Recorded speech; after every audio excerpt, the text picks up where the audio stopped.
To determine if you have a narrow or regular P&H arm, insert a penny into the hook part of the wiper arm. If it fits, you have a regular P&H arm. If it's too large, you have a narrow P&H arm.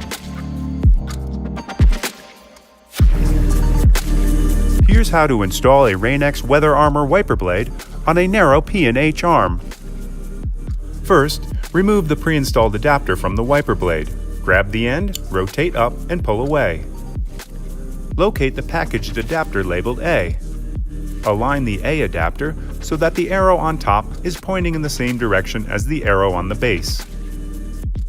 Insert the front of the A adapter into the slot in the base. The adapter should catch.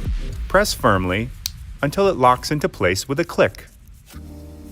After you've removed the old wiper blade, make sure the wiper arm is in the up position. Locate the hole on the side of the adapter. Next, turn the blade perpendicular to the wiper arm. Insert the pin into the hole, pushing all the way through. Rotate the blade down until it locks into place with a click. Tug on the blade to make sure it's properly fastened, remove the yellow plastic squeegee cover, and lower the arm gently onto the windshield. Installation is complete. You're now ready to outsmart the elements with Rain-X WeatherArmor.